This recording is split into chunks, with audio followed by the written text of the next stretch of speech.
Now, hello all. Hello, Marcus. Can you see me? I cannot yet, but I think that might just be on my end.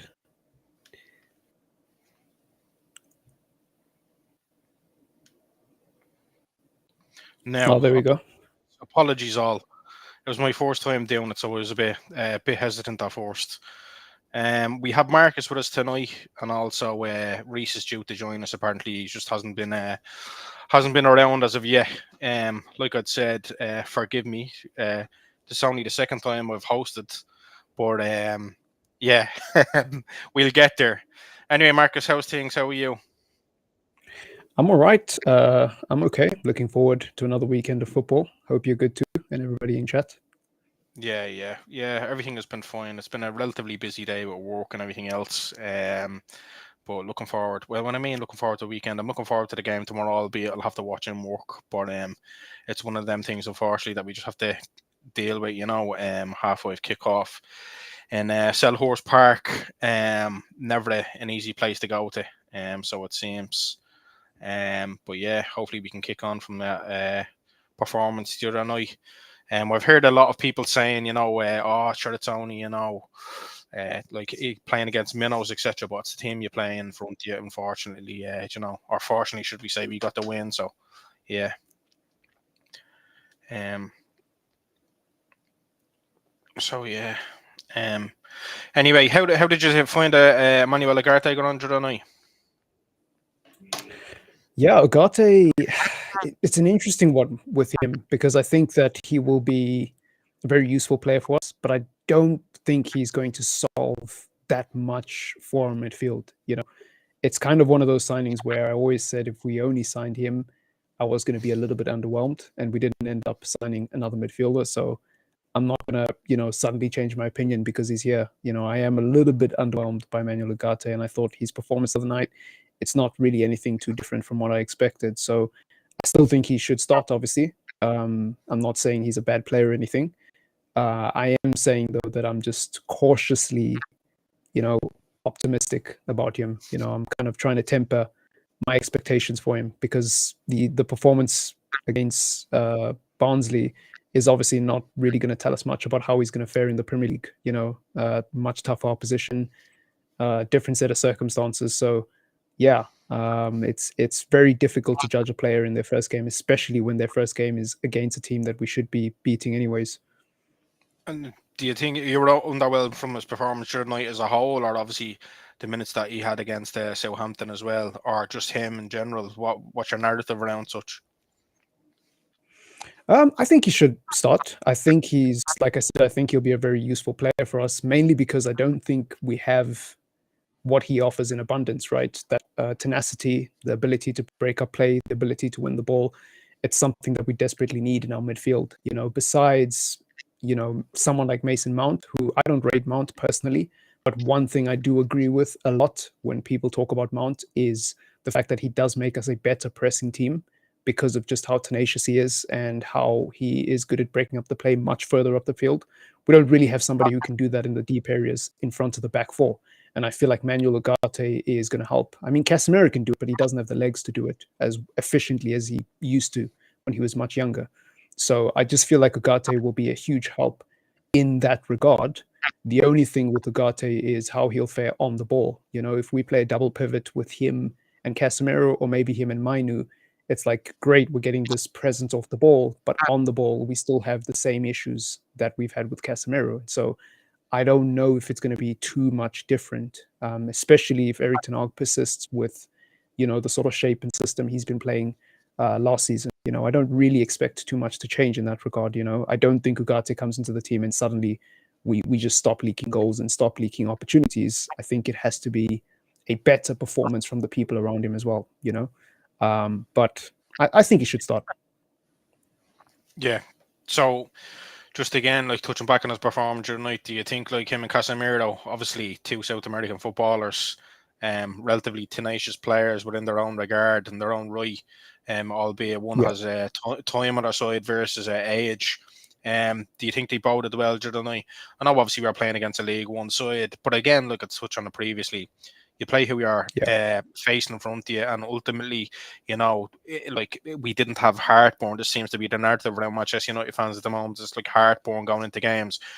Doesn't matter who the Yeah. opposition is, but particularly even if you go 1 or 2 ahead, it seems to be that people are, the daggers are out almost because we need to get games over the line even when we go 1 and 2 ahead, which we've seen obviously several times last year, unfortunately. So, what did you think of them as a pair the other night and going forward? Obviously in games, suggestive games. What's your thoughts? Look, I think as a pair, especially when you're going away from home, it could work. I think if you're going to be a little bit more pragmatic and you're going to set up to be defense first, I think them as a pair could really work. And I think it's an option that we haven't really had for quite a while now. With the absence of Fred, obviously, and now McTominay leaving the club as well, we don't really have that solid double pivot where we're very much focusing on controlling the game off the ball and making sure that we protect the back four. I think with Ugarte in the team now, the one benefit is we actually can play a system with him and Casemiro maybe playing in the double pivot, and we're really solid defensively. The thing is, I don't know if Eric Ten Hag will do that because he seems to really like Mainu, as most of us do in the fan base. And instead of playing Mainu a little bit further forward, he's always going to play Mainu in that deeper midfield position to accommodate Bruno or to accommodate Mount when he's fit. So I think he'll always try and shoehorn in Kobe Mainu instead of ever experimenting with that midfield. So to answer your question, it's not really something I've thought about too much, only because I know that the manager probably will never do it. But yeah, I would love to see that midfield pairing. I'm not saying it's like the best midfield pairing we have, or that those two should start every week together. But again, away from home, Sellers Park could be a spooky fixture. They have been pretty bad this season so far. They haven't won a game yet, but I still feel like we're a very fragile team at the moment. Yes, we beat Barnsley 7-0. Yes, we beat Southampton 3-0. But I still think this team has a long way to go to solve all of its issues. And so this type of midfield, I wouldn't be opposed to it. Some people might think it's pragmatic, but you know what? I would say give it a try, especially in the away games. Okay. Reece, nice for you to join us, thankfully. We we were just touching on a couple of things, just obviously in regards to Ugarte's debut and what we made of it as a whole. I'll revert the question back. Again, folks, are joined by Reece and Marcus here tonight for a preview of the Crystal Palace game tomorrow. In good spirits, I hope, Reece. I just noticed there's an echo there. Sorry. Yeah, I'm in fair good spirit. I think most importantly, it's how we actually approach the game that's more important than just being in good spirit or just a mindset. For me, it's purely just: are we going to get a continuation of what we've had the past two games, where it's been positive? It's 2 wins, 10 goals, no goals conceded, barely any chances on our goal as well, which is very important. Or is it going to be the standard of what we're used to seeing, where United get on a decent run, then sloppy seconds kicks in, and then it's back up shit's creek? I'm hoping that's not the case. I'm hoping it's the former.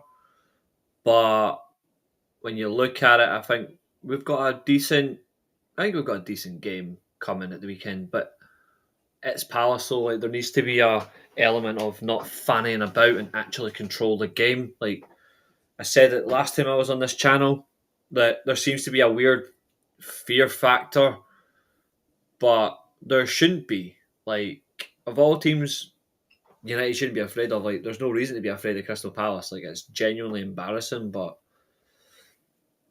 I think all in all, when you look at it, it should be a fine game. I think United will probably cruise it, to be honest. Yeah, hopefully so. It's just in regards to Selhurst Park as a whole, because it's a half-five kickoff. Like I said, the fans will be relatively pumped up for that. So and boy, right, I know, like what Marcus was saying, that we didn't have to, didn't have the they didn't have the start that they wished for, but ultimately, it's Crystal Palace away, so they'd be relatively well up for it. Yeah, they should be. They should be, and if they're not, then they're an embarrassment. Yeah, second to that. And just in regards to Aguarte as a whole, how did you think they done during the night, Reece? thought he was fine. I don't think he didn't have to do anything beyond his limits. I think it was completely fine what he did. I think his performance was exactly what you need to do. I still find it funny that apparently he's not match fit, which is a load of bollocks. But I liked what I saw from him, and I'm going to see even more. And I'm not technically late if you look at it. The thumbnail's on, which is quite funny. Yeah. I've got no control of that, so for once I'm not to blame. No, I'm definitely to blame. There. Absolutely not late. I was late coming back from work, but I'm absolutely not late for this stream. I believe I'm on my appropriate time, but we're certainly here for some fun. But yeah, I cannot see cams. I can see myself, but that's because I'm looking at the cam in the left-hand corner, and dare say I look great myself. I'm just kidding. But I definitely cannot. There we go. Well, here, that's all. It's either my fault or it wasn't, because I haven't touched anything at all. I'm saying to myself, is that me? Definitely wasn't me. Yeah. Well, it's obviously this. Something got to do with the stream messing up. I was gonna apologize, and then I was like, I haven't touched anything, so like, don't apologize. Yeah. Unless it went down. Unless it goes down, don't apologize. Yeah. Look, I said it was. Anyway, for those who are viewing, it's my first time ever hosting where I'm properly hosting, where like I'm in power. Anyway, we leave that be. Anyway, yeah, like I said previously to that, yeah, Selhurst Park is obviously a very tough place to go. But look, we're on the back of good form, you know, in the sense of two wins, albeit against, you know, mediocre opposition. So there's some light to take into it, you know. Just back to you, Marcus, in regards to like the likes of, obviously you have Amad Diallo, a relatively strong start to the season. Marcus Rashford coming into form, thankfully, something that we'd wished and hoped for a long time. Albeit again off the back of two games where he scored 3 goals, and Garnacho relatively, you know, getting his minutes from the bench, where again he's been so productive. How do you think? How do you rate our options in regards to our forward line? Like, what do you think is going to be our mark for the wishing in regards to the period that we're coming into? Amad Diallo, I think, has been an absolute sensation. I mean, if you compare goals and assists, he hasn't been at the top. I mean, Garnacho has been absolutely electric in that department. But in terms of the other aspects of the game, his hold up, bringing other people into play, just being a very productive player on the pitch. Otherwise, his technical ability as well, the fact that he offers us something different, his ball retention, right? He doesn't lose the ball as often as Garnacho and Rashford do. I think he's been an absolute sensation, and I think he's been a breath of fresh air, a much-needed breath of fresh air. Garnacho, I think, has looked really good off the bench, as you've alluded to, and it's something I was screaming out for last season. You know, all of last season, I've always been saying that as much as I like Garnacho, he's still very young, and I think this applies to Amad to a certain extent. It even applies to Kobe Mino. These guys should not be starting every single minute of every single game. We still do need to protect them to a certain extent because of how young they are. And at the end of the day, we don't want to run them into the ground and have a situation where they're just basically all the pressure and weight of expectation of playing for Man United is on them. You know, I think it's very unfair, and they really shouldn't be in that position. Some people might disagree. Some people think if you're good enough, you're old enough, and all of this. But I personally don't agree with that. So I am a little bit worried about our young players, because I just feel like they don't really have the best senior role models at the moment and the best sort of stability that is conducive to their success and their development. So it's great to see Amad playing well now. I just hope he doesn't fall into the trap of other young players that we've seen in the past, where it just fizzles out. And I would say the same about Garnacho. And then as for Rashford, look, it's been 2 good games, but you know, I'm not letting him off the hook anytime soon. You know, we need to see more. What I will say is, in that Southampton game, even though Rashford had a very quiet game, I was actually really happy with that, because I would much rather Rashford just plays the way he did against Southampton, where he's not trying to do everything himself. Yes, he can take the odd shot here and there, because we saw the beautiful goal that he scored and he's capable of it. But I would much rather he has a quiet game where he's just keeping it simple. He's not trying to do everything himself. He's not trying to take men on every single time he gets the ball. Because for me, he doesn't need to do that, especially if he's playing next to Xerxes and Amad this season. You know, he just needs to keep his head down, remain humble, remain cool, and just keep it calm. You know, I feel like the worst thing, or one of the most infuriating things about Rashford over the years, watching him, especially when he's in bad form, is how he tries to play himself out of that bad form. It's really jarring sometimes and really frustrating. It's like, dude, you don't need to do that. You know, we know that you're a very talented player, but you just need to be a little bit more intelligent and a little bit more composed on the ball.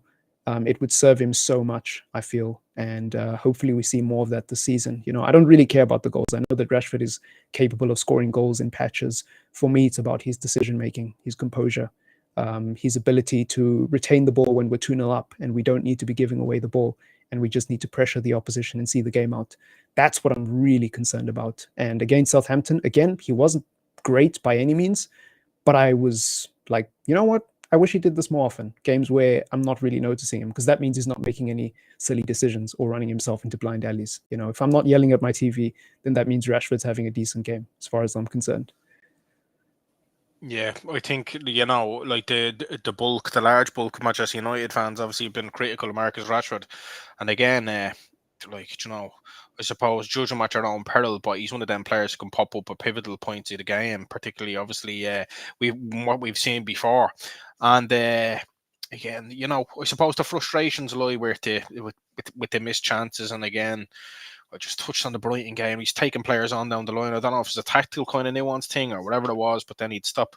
But look, anyway, the bigger picture here is obviously we're hoping that he's coming back into form here, because that's ultimately what we want to see. And a player with a smile on his face as well, because like, no matter what people say, he's a Manchester lad and he should be put on a pedestal in regard to what he's done for the club, albeit he's to do more. Like, he's not that kid anymore. However, he's he's such a good player in his day. What do you think, Reece, anyway, just in regards to our forward options? One thing of note, obviously, Hoyland's been back at the training. I've seen a clip there today, and obviously including Mason Mount as well. But I'm going to make a wild assumption he's not going to start. But how do you think he'll fix? Will he be in the squad tomorrow or what? I'm expecting a level of option available. To be honest, my main concern is about fitting each attacker in each position. I think that's the problem that we have at the moment. It's about who actually fits into this team correctly and who's going to be more effective in each position. When you look at it,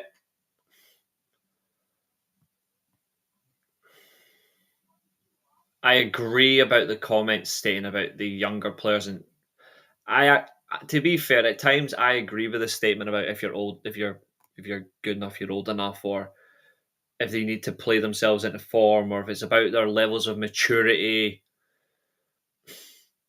For me, it's more the sense of attitude.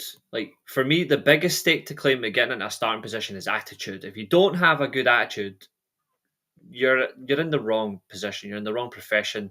You're in the wrong area as well. If you don't have a good attitude in the job you're in, then it clearly shows that job is not for you. I think this is a problem that United players have been consistently criticised about. At least I have consistently criticised a lot of players before in the past about their attitude to the squad. And there's a few players I can name off the top of my head that are always criticised for their attitude.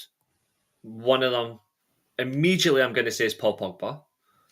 Immensely talented player, can decide a game on his own, a World Cup winner, multiple trophies at Juventus, he's won trophies at United.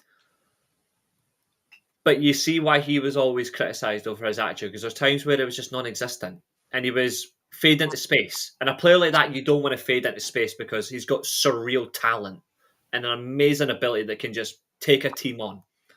Players like Anthony Martial, one of United's, if you actually look at it statistically, in the last decade or so prior to him leaving, Anthony Martial statistically is one of Man United's best ever strikers per goals per game ratio. Statistically, brilliant. His attitude was questioned a lot because when you saw it on the field, it was lackadaisical. He wasn't getting around as much. And when he wasn't involved in the game, he was a massive disservice to the team. Another one as well, if you look at it in the right way, he's been mentioned in the chat, funnily enough, Jesse Lingard. Jesse Lingard, excellent player to watch on his day. Really bright, entertaining. And then there was times where he was gone missing. And you're like, you don't need that at all. Attitude should be the defining factor for getting into this team. And if you don't have the right attitude, there's 100% no chance for me you should be in the team, let alone in the squad. I think that's what will always decipher for me. And when you look at the options, Nathan, that's because I made a good point. Learn from it. When you get to that point, though, the attacking options we got, I actually think they are good enough. the consistency is a key thing as well. Some of them aren't consistent enough, but they'll hopefully develop that with time. A lot of them are younger players. Their attitude seems good. I think the one with the best attitude by far of all the younger attack players we've got is Amad Diallo, a player that realistically should have been in the team longer than he should have been. Like, I think Ten Hag really botched that. Like, I get it, he likes Antony as a football player. Natural ability, yes, he does. But in terms of controlling a game, no. I think De Bruyne's a better controller of a game because you actually see the consistency. My biggest problem, though, is players like Antony, for example. To be fair, he has a good working attitude. He does work hard, but he's got the inconsistency problems that really continuously show. Whereas Amad has been across, he's been up here, he's been at Sunderland, he's had brief time in Italy. He's now finding his way into the Man United squad. He's getting into regular starting games, but for me, it's 18 months too late. Now, I'm glad he's in the team, but Amad should have been a starting right winger for Man United 18 months ago because he's already our best winger. Garnacho is probably the one I get more excited about the most in terms of watching him play because I like the dynamic ability he's got. But in terms of complete ability and the versatility he's got, 100% Amad Diallo, I think, is our best winger. And I think for that alone, when you look at how we play against Palace, everything realistically should go through him. In terms of getting the ball, the player that should have the most touches against Palace should either be Fernandes or Amad Diallo this weekend, in terms of actually deciding the game. That's how I hope that goes. That if he starts, he might play Antony, which, to be fair, he had a decent game against Barnsley. You don't want to take that away from him. But again, Amad's in form. I think it's difficult to make that decision, but I would go with Amad anyway. But if we're going to play front three, I don't think Højlund is fully fit to go, so he should be starting. Xerxes has been hit and miss so far, but he'll come good. I think, personally, we should play Amad, Rashford, Garnacho as a front three against Palace. I think the speed, the dynamic ability, the rotation between the three, I think that would be far more efficient now. And then in the second half, when Palace are a little bit tired, because they're going to be working extremely hard. They will work harder than United at the weekend, just because of their coach. That's just how it is. So I don't expect United to be the hardest working team at the weekend. I expect United to play the smartest out of the two. I think in terms of movement, distance covered, I'm expecting double from Palace to United, to be fair. I'm expecting that because that's because of their manager. Like, that is what he is built on. But I think in terms of chances created, more opportunities on goal, and hopefully the more statistics in terms of actual goals scored, I'm expecting United to dominate those metrics. That's what I'm thinking. Yeah, exactly. We thought that was going to happen. We didn't think it's just about would he do it or would he not, and I'm glad he's now getting the chance. But yeah, that's what I would do. I would play a front three of Amad, Rashford, Garnacho, and then second half I would take off Rashford, let him just recuperate, let him recover. I'd keep Amad on for 90 minutes, to be honest, but I'd maybe switch the system around. I'd bring on Xerxes and I'd bring on Højlund if both are on the bench, and I'd just go with them up top. Yeah, it seems to be like as well when you have the likes of Højlund coming back, thankfully, into fitness, albeit not match fitness. Well, then we have like several options to come off the bench tomorrow, providing obviously they don't start. Which I'm going to make, like I said previously, a wild assumption that they'll be lucky to make the squad tomorrow, let alone start. Yeah. So again, I suppose just the likes of Ahmad as well as that, I think he's been a blessing in disguise personally. In regards to Anthony, like with the money that we'd spent, and don't get me wrong, we'd obviously spent a lot of money on Ahmed, considering obviously he was a young sign after coming in from Atlanta, but at the same time he's starting to really, he's maturing. That's the word for it, really. Maturing as a. Yeah. And I hope he can just like rubber stamp that that spot over there. I know what you touched on there briefly, Reece, in regards to Anthony, but I personally don't think he should start tomorrow. I'd go exactly with the same, front three that you would stated. But as well as that, I hope Rashford, if it's a case where he is asked to play in the 9 tomorrow, he doesn't throw his toys out of the pram. Yeah, I think Marcus was spot on as well in terms of like the one thing Rashford does really well, and I said this funnily enough about Ollie Watkins until Ollie Watkins showed his quality from last season onwards, because Ollie Watkins is a genuinely amazing player and I really like watching Watkins. I compared Watkins to Danny Welbeck in terms of finishing ability, because Danny Welbeck could score like the most difficult chances and he made it look so simple, and his ability and his work ethic was similar in that way. But when it was easy chances, he was fucking them up so beautifully. It was easy to see and it looked great. But obviously, if you're making a mistake with those easy chances, then there's something wrong. He doesn't make those mistakes anymore. Rashford, when he keeps it simple, whether it be a difficult chance or a simple chance, he really does make the most of it.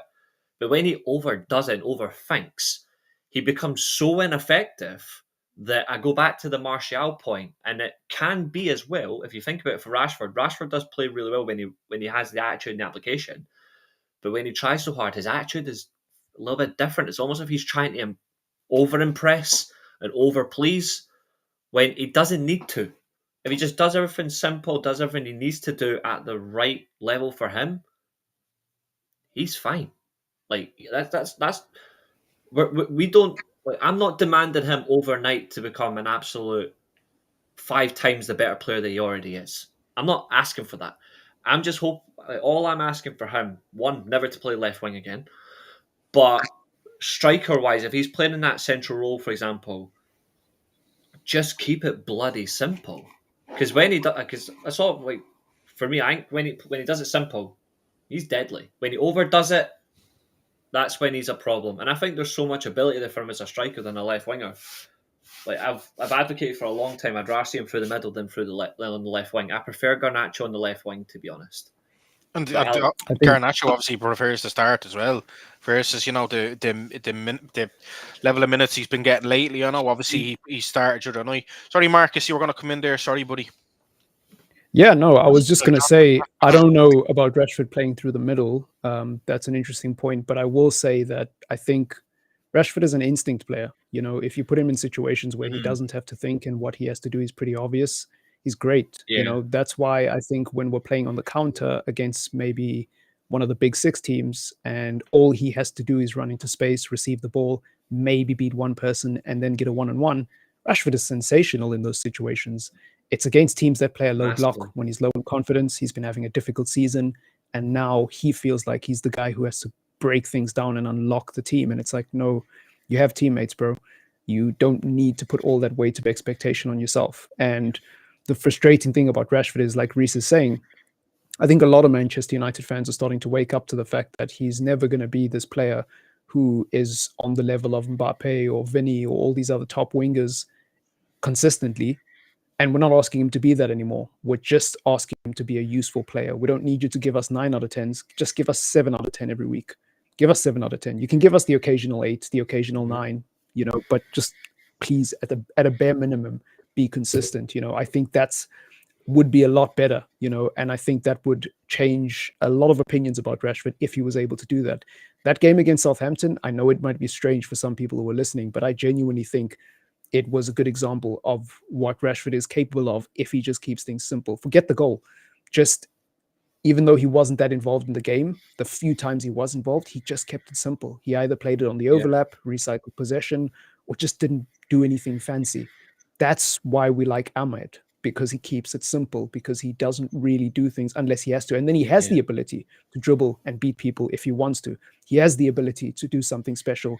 But most of the time, it's not that. It's just how simple he keeps it. And I feel like that's what Rashford really has to do. And especially since he's come back from his injury, it seems like he's not the same player. It seems like he doesn't have the same confidence.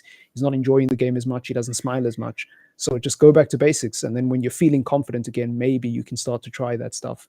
And on the point of, Garnacho, I think, again, Garnacho should be playing on that left wing. It's sad that he's been displaced from that position because of Rashford. Because I forget when it was, but when Garnacho was playing on that left wing and he was starting games, he looked really good. And then when he moved out to the right, it all fell apart. And suddenly he spent a lot of time on the bench. He looks good off the bench, but I would love him to start on that left wing again. And for Rashford to have to earn his place in the team again, I think that would be the fair way of doing it, but that's just my 2 cents. No, I agree. The majority of fans, I think, would prefer an informed Rashford in the side. However, I don't think I don't think, based on obviously current form, I know he's obviously off the back of a couple of goals that warrants Garnacho being dropped to the bench, because Garnacho, like, he's literally, like, albeit I know he's started a couple of minutes, he hasn't started games, but he's got his minutes. He's been very good over the past couple of months. That we've been back. So yeah, I agree with what you're saying, Marcus.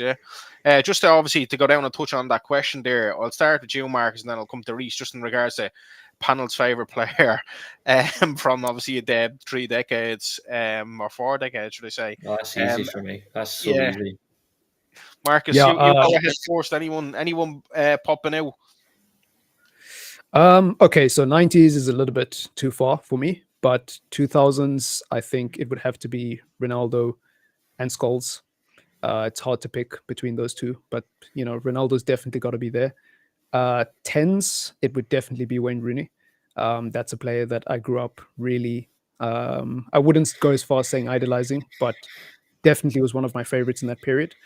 And then 20s, probably Mainu, actually. That wasn't very hard because there's been a lot of players in this team who I've kind of liked, but they were just the best of a bad bunch. But Mainu is the first player who I'm like genuinely really excited to watch for no other reason other than his talent, right? Forget the position he plays in, forget the type of game that he's having. Like, Mainu is the first player where I've felt myself being really biased towards in a long time, where even when he's having a bad game, I'm still like, don't take Mainu off. Don't touch him. He's untouchable, So probably Mainu.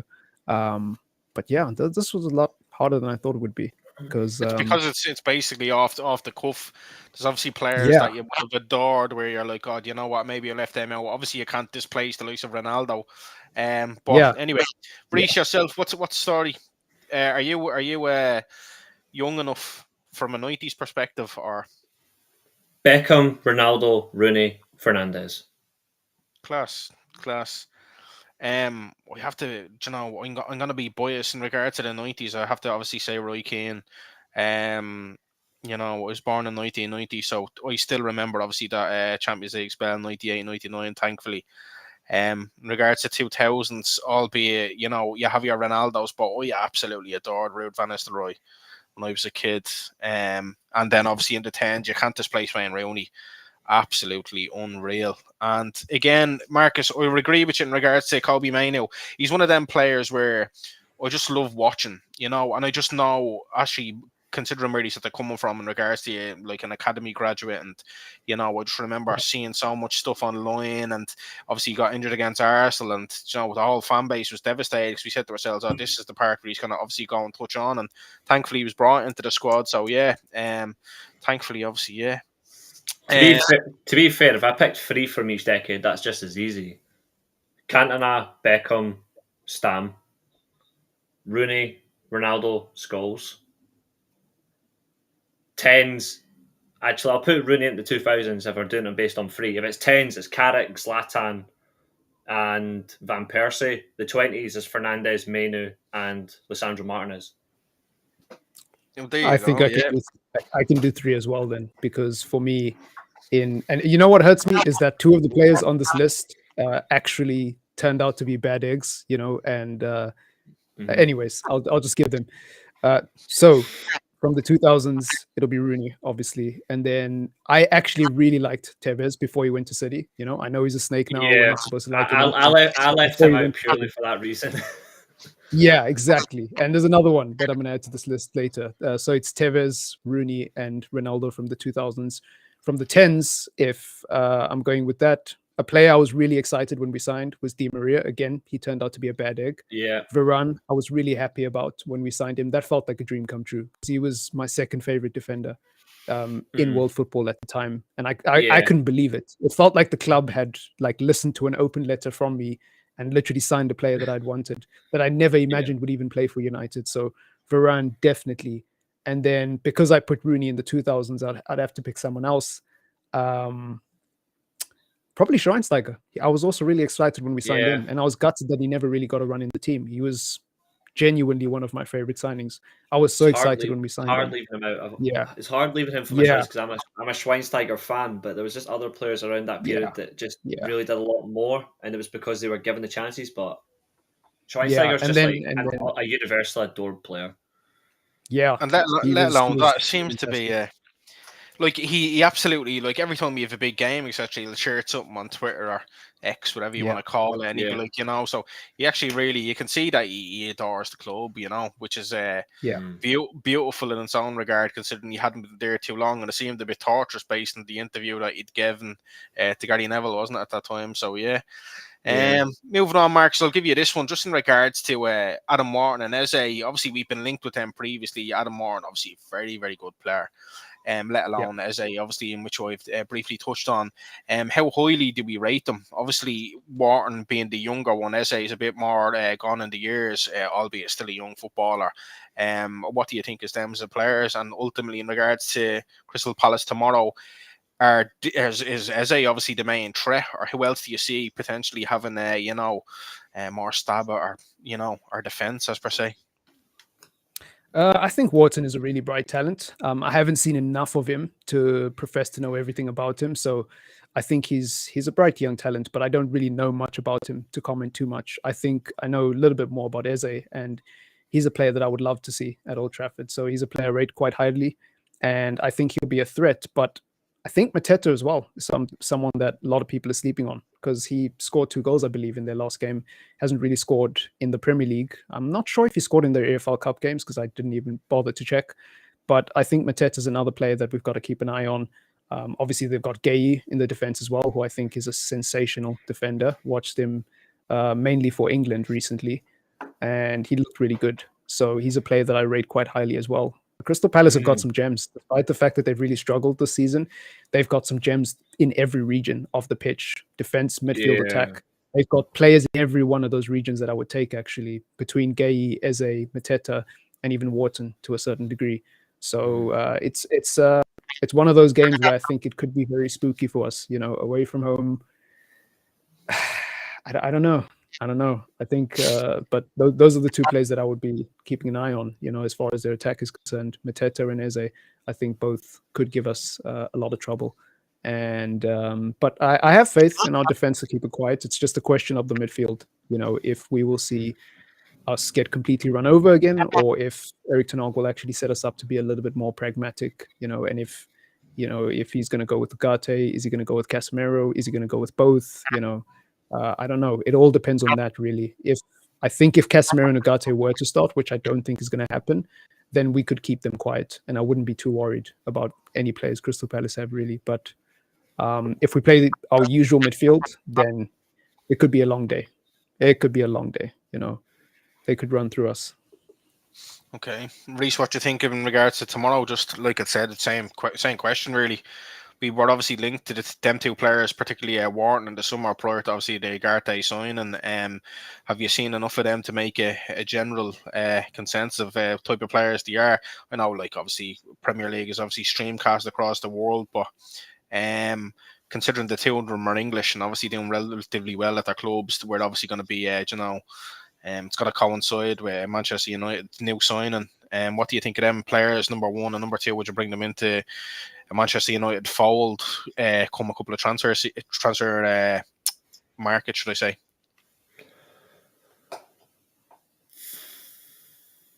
I really like Eze. I think Eze's a very dynamic player in terms of what he offers on the field. I think his footwork and the relationship of his brain to his feet is incredible. Like, the speed that he thinks is just as fast how quick he moves as well. You can see that he is constantly thinking about what he is going to do in the moment, whether he has to stop for 2 seconds to think about how he's going to beat a player. It's not even 2 seconds, it's like 1. It's just stop, move on, and he's gone. His link-up play is impressive as well. I like the fact that he's multi-versatile in different positions as an attacking player. Like, he can play as a 10, or he can play as a left winger, he can play as a wide midfielder, you put him in a more rigid system. He's played centre forward as well. I think I've seen him a few times as well, linking back as a wing back just to help cover defence. So I think he really is a good example of a player who has attitude in the right way, and it translates to good technical ability and hard work. I think he is probably the one that I would have brought in. I know we spoke the other day. I would have brought in Elise as well. I really like Elise. But again, if Eze was available, I think I would snap my hand off to get him. I don't think he is going to be a United player, though. I think Eze is going to be either potentially Newcastle, because they're building, but it looks like a young team that's filled with English talent, plus players that are continental in that way. Or maybe a Tottenham who are crying out for someone like him. I don't think United are necessarily crying out for a player like Eze, but I think Eze would be a smart option if we didn't need Fernandes, because I don't think personally I would keep Mason Mount. I think Mason Mount's a decent player. I wouldn't just get rid of him. I don't think he's awful in any shape or form. But when I look at swagger, and it's another thing that's important, like at United you have to have a certain kind of swagger and a different type of confidence. I would have so much confidence in having Eze as the backup to Fernandes, viewed as a long-term replacement, than I would Mason Mount. Even if we kept Mount, you could use him in a different way, but I wouldn't be using him as the option for Fernandes in reverse. I would go with Eze. Adam Wharton, I think Rajat's a little bit harsh saying he's average, nothing special. I don't think he is average. I think he's got a good potential as a young midfielder in the future. But I'm not sure if he is United quality. He doesn't give me that confidence. I think he might be he might prove me wrong in the future though, and I would be all right with that. I like players proving me wrong. But I don't think United should waste time going after him. United need to really improve the midfield with better quality on top of what we got. That is my preference. But if Wharton came in, for me, he's purely rotational. I don't see him as starting ahead of an Ugarte. I don't even see him getting ahead of a Casemiro if Casemiro was here for another year or two. I don't see him getting ahead of Kobe Mainoo. I think there's limitations. I think he would be 4th, 5th choice midfielder.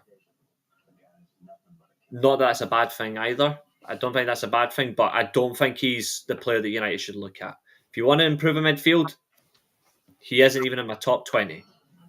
Yeah, and I think as well as that, let alone like when you start announcing English players, you know, in regards to like when you're Manchester United and you're in for these type of players, the transfer value goes tenfold. You know, we've seen that with Braithwaite during the summer. You know, like Everton basically tried to have us over a barrel, you know, and we kept going back in prior to obviously the Delict sign, and so you know, it's obviously it's just if United want to sign English talent, I want United to actually sign the top tier English talent. You know, so like instead of getting Adam Wharton, even though he plays in the Championship, I'd rather we sign Joby Bellingham. They play the exact same position, but I think he's got a higher ceiling than Adam Wharton. I think if you're looking at defence, Braithwaite's a decent centre-back, but I would have taken Levy Colwill at Chelsea, for example. I think he's got a higher ceiling than Braithwaite. I think when you look at strikers, England's best striker is Ollie Watkins. And I've said that for a long time. United, if you want to sign the top English talent, or you want to sign English talent, you've got to sign the ones that have got the higher ceiling and the ones that are actually going to improve your team. Adam Wharton does not improve Manchester United at all. And that's no disrespect to him. He would at least give us a rotational option, but he doesn't. Not for me. He doesn't. It's an awkward because it's one of them like particularly in the case of say Wharton, do you rest on your laurels? Because ultimately, then if you don't strike while the iron's hot, well, then ultimately you get other teams coming in, obviously with bids, etc. And obviously further afield and that, you know, obviously the transfer, you know, like the United tax is going to be less so. However, you know, it's one of them, like we've been caught out in the past with transfers in that regard. It's just unfortunate, but it's the way it is when you're Manchester United coming in for a player. But thankfully, obviously, this summer seems to be that we've done a relatively good business from a financial standpoint. So hopefully that's the way going forward. But it doesn't seem to be like English clubs want to deal with us in that regard. They don't want to see us, you know, in having any fruition at all, you know. So just moving on, lads. Just in regards to obviously like our upcoming schedule. Obviously, we've the likes of Villa and all, Spurs to mention 20, and then obviously we've tomorrow being in obviously a big game. Now, this is obviously going to be like on everybody's lips, let alone Manchester United fans' lips. But like, are we going to come out of this period unscathed? Are we going to get the results effectively that we want? Or do you think, obviously, based on the back of the past 2 games, obviously our performances, would that warrant, potential results going forward? Or will Eric Ten Hag be at, the peril of Ineos and ultimately lose his job over the next period of time? What way do you see that going, Marcus? Obviously, the schedule run in, and ultimately, if Ten Hag's going to keep his job prior to the end of it. Look, if you'd asked me before the international break, I would have told you that he's probably going to be gone before Christmas. But after that Southampton game, I think it's possible that we'll get some results and he'll survive a little bit longer than people think. Especially when I look at just how that Southampton game specifically, the Barnsley game doesn't really mean anything because we should be beating teams like that anyways. The only thing it means is that we've actually progressed in terms of those types of fixtures. Because I remember, was it Coventry and Newport last season in the EFL Cup that we struggled to? I mean, we did wind up beating both of them, obviously, but we usually don't play well in games like that. So the only thing you could say is that we finally actually beat a team we should be beating comprehensively, which for Manchester United in recent times is actually a bit of progress. So that's about it. But apart from that, there's nothing to read from the Barnsley game. It's the Southampton game where I'm looking at it like, okay, I wasn't expecting this, and actually we didn't just play really well after that penalty save. We actually controlled the game and turned it into a training session, essentially. So that performance has given me a lot of confidence that not in Eric Ten Hag as a manager, I'm not going to change my mind about him, but in terms of him actually extending his stay, I think it's very doable. The Tottenham game is winnable as well, looking beyond Crystal Palace, because they were awful against Arsenal. And that was an Arsenal team without Rice and Odegaard. They've been awful this whole season, actually. Their game against Coventry in the EFL Cup apparently was a stinker as well. I saw lots of Spurs fans melting down about that as well. They were down. Yeah, they were down under. Yeah, I mean, I saw Ange out tweets, which is crazy because a few weeks ago, Ange was untouchable. So, yeah, I think there's a chance that Ten Hag could extend his stay here. The only games I'm really worried about is the Porto game away from home. I think it is. Fenerbahce. Yeah, I think that one's Fenerbahce as well. With Mourinho, that could be a very long evening. And the Aston Villa game. I'm not too worried about the Brentford game. I'm not too worried about Spurs. Watch them beat us 3-0 now because I'm jinxing it. And I'm not too worried about Palace as well. Apart from the fact that it's away from home, I think these are games that we can absolutely win. So I think it would be typical of this team to go on a run of games and get us back on the hope bandwagon. Thinking that everything's fine again before they go crashing down, maybe in Christmas. Yeah, I think I touched on it briefly during the night. I know, obviously, if anyone is looking at that schedule over the next couple of weeks, you'd say to yourself, it's relatively daunting. I know you'd say oh, well, fair enough, Tottenham haven't had a good start or whatever like that, but it wasn't too long ago where they smashed us bleeding 6-1. What was it, 3 years ago or whatever it was, in our own backyard? Let alone that, you'd suggest to yourself, tomorrow, the reason why I'm just apprehensive, I'm not saying that we can't go and get result there. I'm just apprehensive basically on the time, like 5:30 in Selhurst Park. And, I just think their fans give them the extra couple of percent, Anyway, Reece, what do you think yourself of the, obviously, upcoming schedule, number one, number two? How is he fixed? First of all, just want to reply to Rajat's comment. I would have preferred Galatasaray Fenerbahce. Fenerbahce is a much harder game than I think you'll want to admit. Ten Hag, for me, he is a very good manager. I'm just not sure if he is right for United at the end of the day. Funnily enough, he's got the same problem that I've said about most of these players when it comes to attitude. I think he thinks that he is bigger than what he is. I think he thinks his job is easier than what he is coming across, but it isn't like that at all. He's got one of the hardest, if not the hardest job in European football. The only other job that's hard is Real Madrid.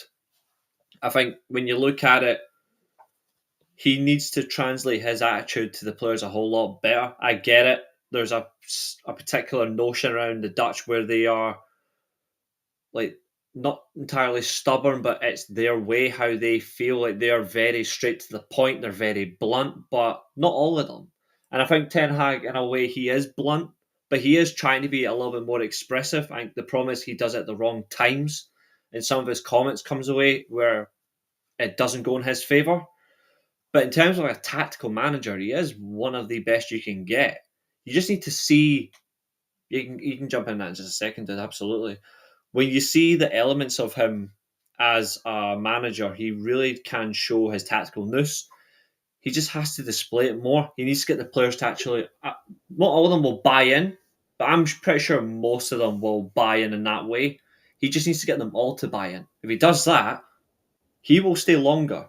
Do I think it might extend his stay past Christmas, where I thought initially is where he is gone? There's a chance.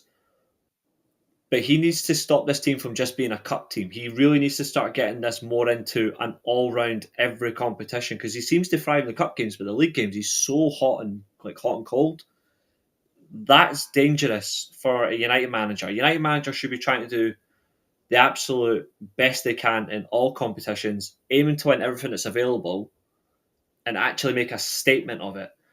This team can certainly go on a run under him. We've seen it numerous times before where they've gone on runs.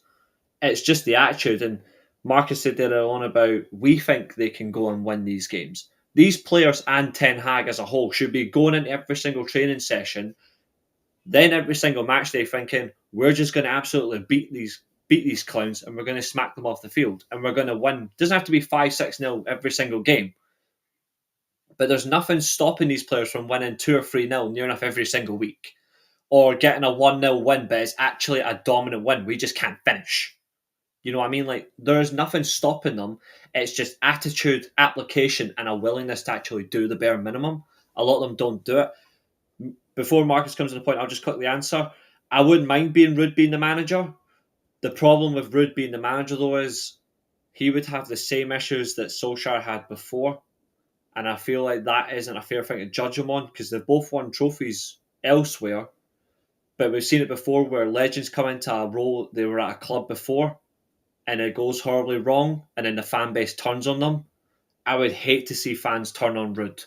I would hate to see fans turn on Ruud, especially because he is my favourite striker ever play for the club. I'd hate to see that happen. But if he did come in, I would only have him in towards the end of the season, and then I'd bring someone else, but I'd keep Ruud as an assistant with a long-term view to become a permanent manager later. I would not have him as the main manager on like a 3-year contract the first time.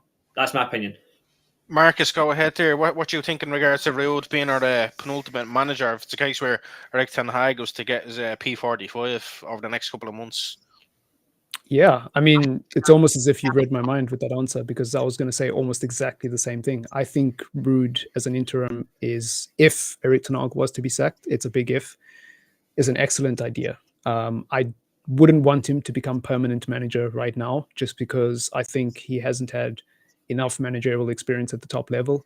And people might compare it to Mikel Arteta at Arsenal, but again, that's an anomaly. You know, lightning doesn't usually strike twice in the same spot, at least not in close proximity.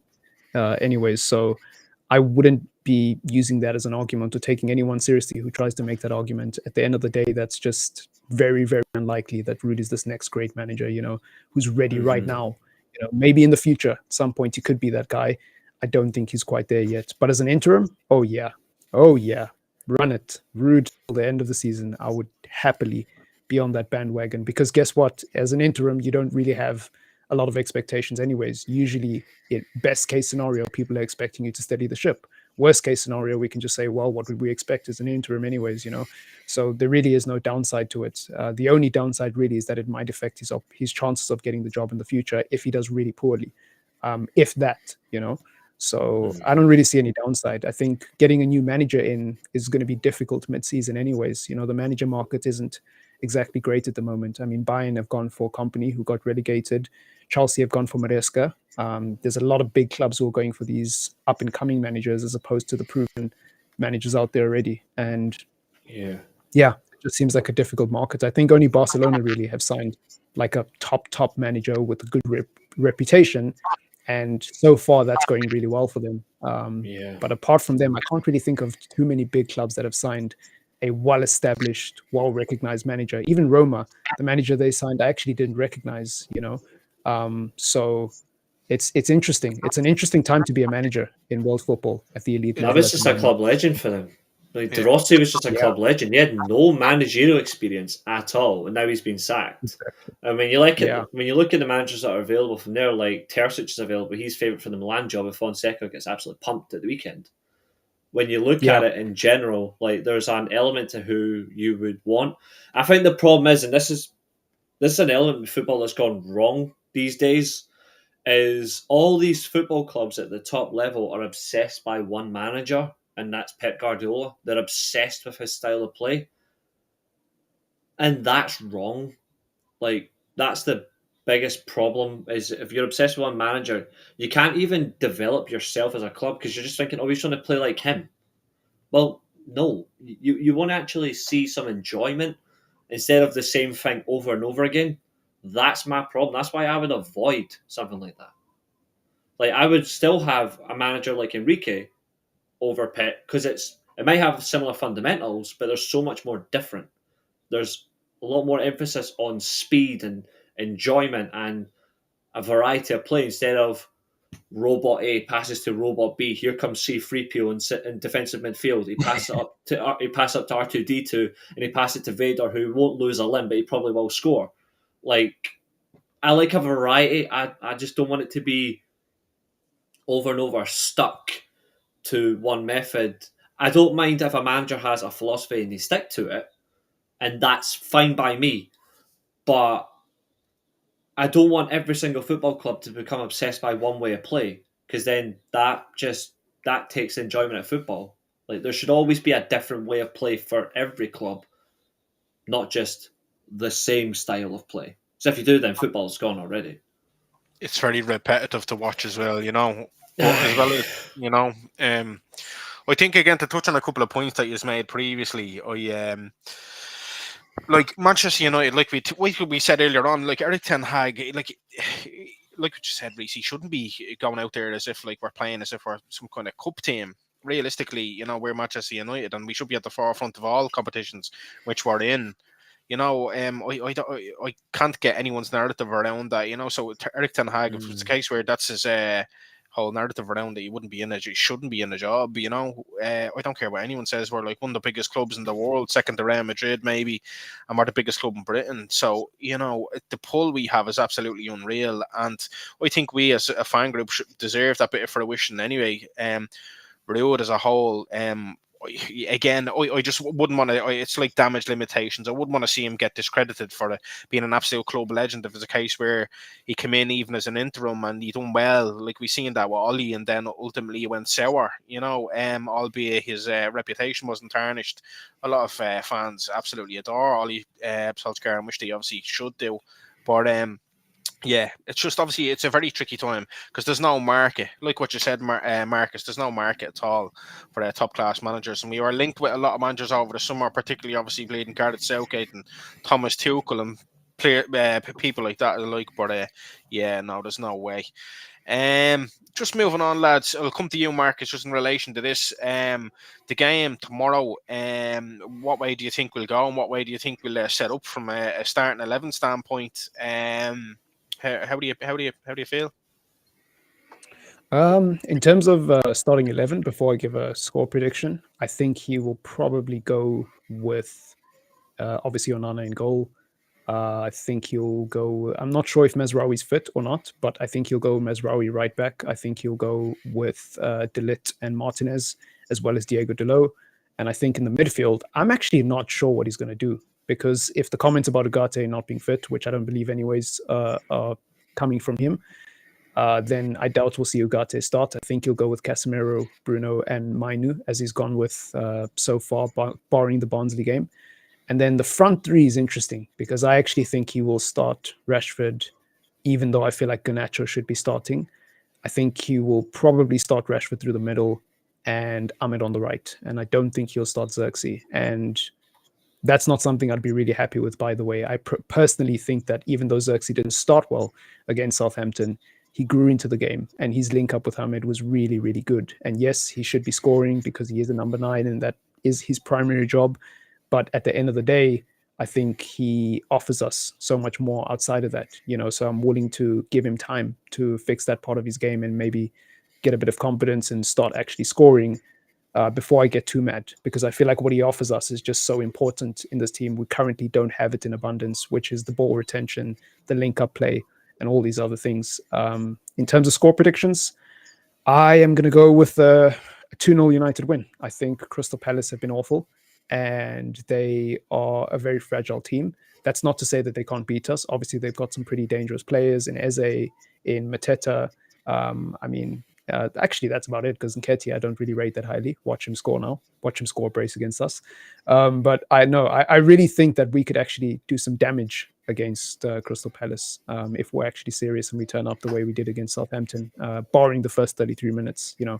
Minus the first 33 minutes. If we play the way we did in the second half, if we play the way we did later on in that first half against Southampton, we'll be fine. I don't think Crystal Palace will cause us too many issues. Famous last words. But 2-1, right. 2-1 United win. Yeah, I hope you're right.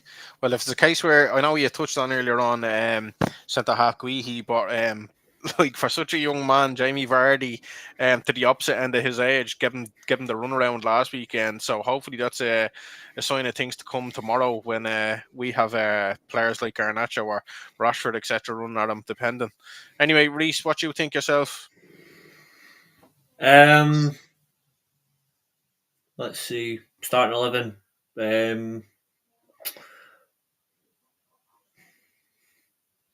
5 digestive biscuits, 2 bourbon creams, 3 custard creams, and a ginger nut up front.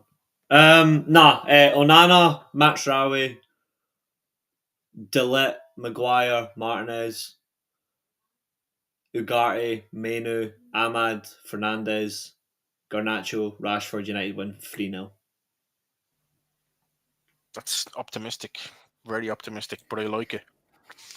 Do you know, I keep touching on it, and I know you're going to be like, Mark, will you shut up? But it's something about that place that scares me. It's just our fans, I think. It's hard to come away with a result, albeit they're a very mediocre side. I don't know what it is.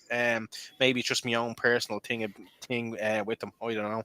They just let Palace overrun them. That's all it is. Every time Palace turn around, they just become a bunch of pussies.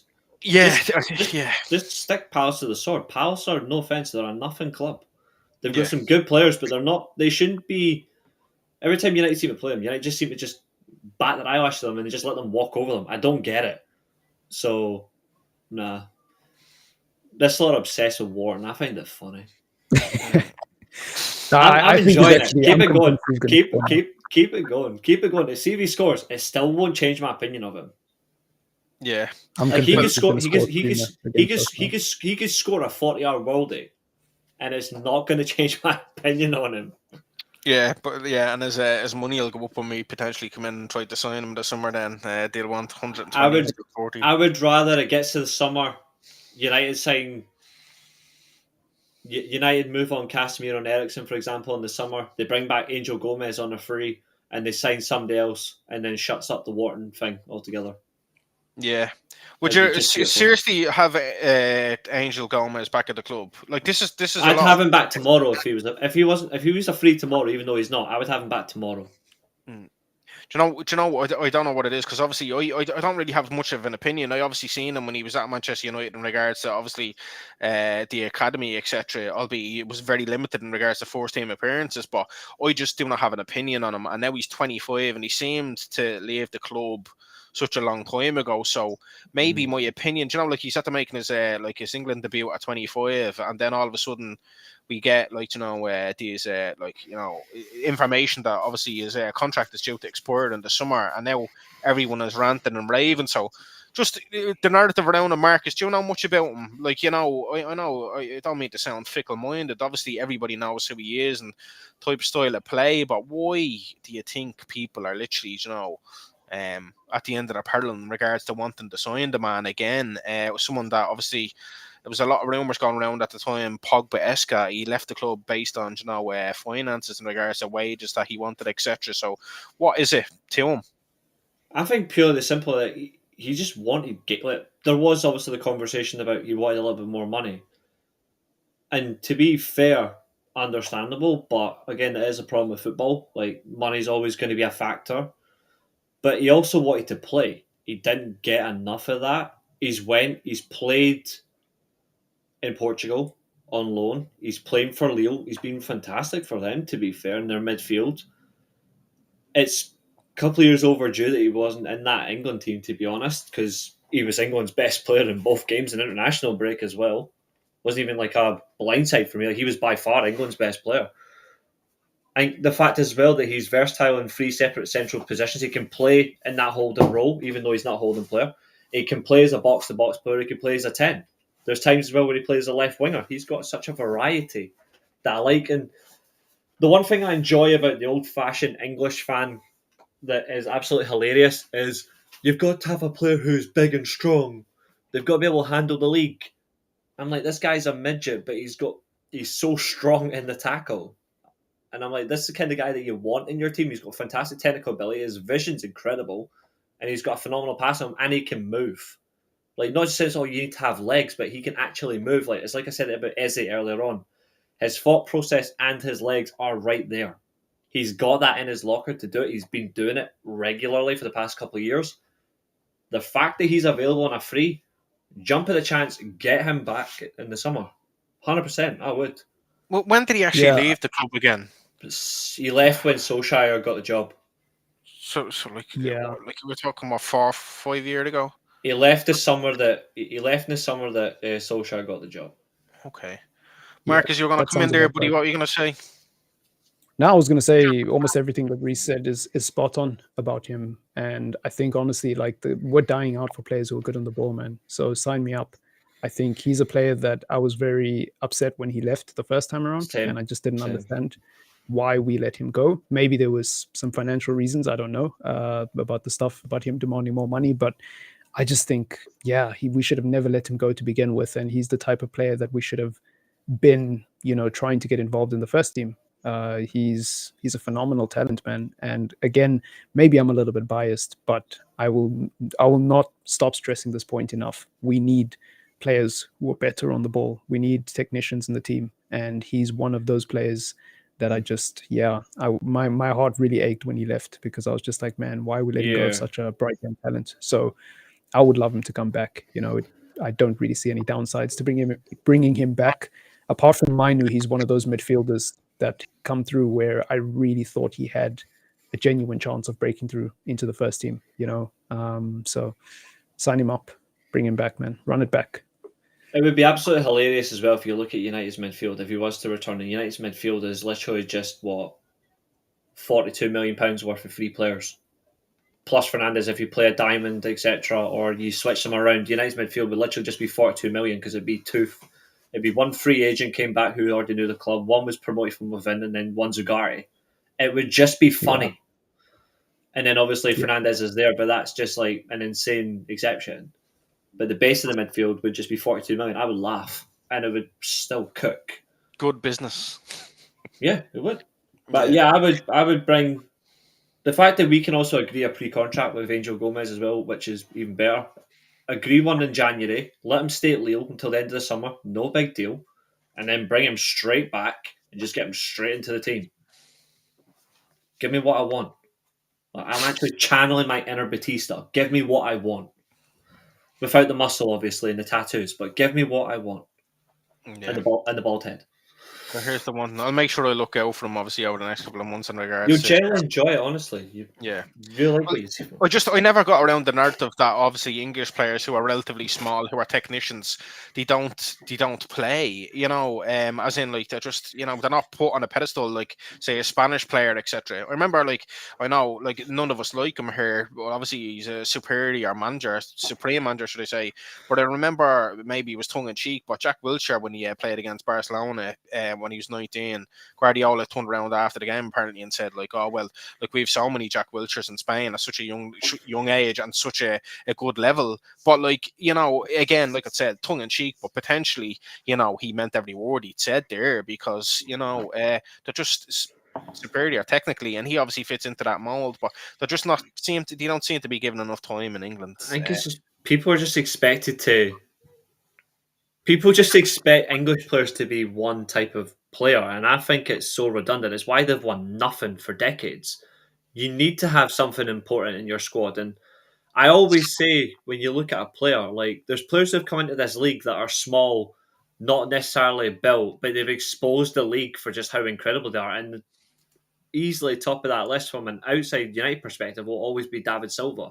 He exposed this league for almost a decade because he was small, but he was so intelligent with and without the ball. One of the best players to ever play in the Premier League. And then you've got a guy beside him who's an absolute juggernaut in Yaya Toure, and they're both showing the difference of the league if you just have your own way of play that actually suits it. Angel Gomez comes back to the Premier League, he'd be completely fine. I think people just need to get away from the narrative that you need to be big, physical, and do whatever you want. You just need to be somebody who's actually capable of withstanding the league, but also got good technical ability. United lack those kind of physical, technical players. They don't have a lot of them. Yeah. 100%. As well as that, me personally, I hope we come out with a result tomorrow. Because I just want it to be the start of something. I think every United fan is just growing frustrated in regards to it's topsy-turvy over the past couple of years, Jordan Ten Hag's tenure. And one thing as well that still baffles me, and I know we touched on it previously, it's just about like Ugarte when he'd obviously came back from playing in South America, and then it was like, oh no, the blocks were putting it after the Liverpool game, or sure, it could take him months to get the fitness, and I'm like, we're only at the signing this player, and he's at the playing for his international squad, and you know, all of a sudden it's like, and then like obviously he's at the playing the past couple of weeks. I don't get the narrative around is what I'm trying to say. You know, either Ten Hag is trying to spin the media and it hasn't worked, or he genuinely think, and to be fair, that is fine. Like every manager thinks that they can try and spin it to point them off the guard, or will Ugarte just not be there? I also think another thing as well is Ugarte plays for a manager that's obsessed with fitness at international level. He plays for Bielsa. He will not put you in the squad if you're not fit enough to play. That should be enough for Ten Hag. If Bielsa doesn't pick you, then you don't pick him. If Bielsa picks you, you know he's fit. That's like the easiest thing for Ten Hag to go for. Also, it's just like it's tricky to trust anything that Ten Hag says, because we know that he does lie a lot. You know, I mean, a lot of managers lie a lot, but he lies about things where you have no business lying about. You know, there really is no reason to lie about the fitness of a player. You know, there's so many better excuses you could come up with as to why they're not starting. So, or you could just be honest and say, you know what? Yeah, just say he's new to the squad. We have players who have been here long enough who are showcasing their ability. He will come into the team when he's ready. Exactly. That's the simplest way. A player we were absolutely crying out for, and that we'd standpointed all summer that we needed to sign, and then all of a sudden it's like, oh well, he's not fit enough, albeit he's at the playing there for his international team. I just don't think it was the right answer to give, particularly off such a terrible result against Liverpool. But anyway, look, we'll see. Just in regards to starting lineups for myself tomorrow, obviously Hanna and goal, right full Mazraoui. I will change it up a bit in regards to, I don't know why, but I think Maguire will start tomorrow beside Lisandro Martinez. I know people squawk at that and say like, oh well, there's no way De Ligt is going to be dropped, but I just think he'll for whatever reason, I think he'll start him. Just able to, not to suggest that De Ligt isn't a physical player, but that obviously Maguire can withstand Mateta in regards to his physicality. You know, I don't know why. In regards to left full, the low, then obviously I'll go Ugarte as well as Mainu, and then I hope Garnacho, Ahmad, and then Rashford through the middle. You know, but here's the hoping. Anyway, lads, I just hope that we obviously can come out with a result tomorrow. So yeah. It's just attitude and application. That's all they need tomorrow. Attitude and application, and they'll run Palace to the ground. Yeah, we've just we look, we're a technically superior squad, but as well as that, we can't just keep saying that as much as United fans. We have to go out and ultimately get a result tomorrow, and we need to kick on from the last two results. Like I made a joke about it. I don't remember the last time we scored 2 or 3 in a game prior to the last two. So I can't say exciting times because we need 4, 5, 6 results on the bounce where there's a nucleus of the squad and they're happy to play for Manchester United and ultimately go out there and get results. I think last thing I'm gonna say tonight before we leave. I think the one other thing these players need to do besides show the right kind of attitude and the right application is stop respecting these teams. I think these United players show far too much respect. Don't disrespect the opponent. Obviously, like insult them and shit, but disrespect them that they're actually beneath you in quality and show it. Like rip them apart. Yeah. Don't respect the people, like the people they are. Just disrespect the fact that they are playing for a club lesser than ours. Go out and show that they are not on your level, and just tear them a new one. Good attitude, the right application, and just disrespect them on the field in the right way by smashing them to bits. Yeah. Just go. Do you know what? Do you know one thing as well? It's like everyone keeps touching on it. Particularly the likes of Brian Murphy and all. I listened to a podcast there about 2 weeks, and he's saying like you should want to like die for the club. In other words, you're wearing a Manchester United shirt that a lot of people would literally do anything for. So just like go out and like play like you mean it. That's all. Anyway, look. Lads, first and foremost, I want to say thanks to the two of you based on the fact that obviously, like I said, it was my first time properly hosting for all the viewers there. I want to say thanks very much for tuning in.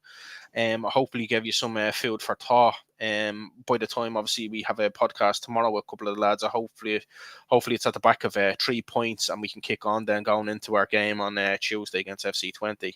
Hopefully not looking too far ahead. But anyway, lads, I just want to say thanks very much again. And we'll see you soon, please God.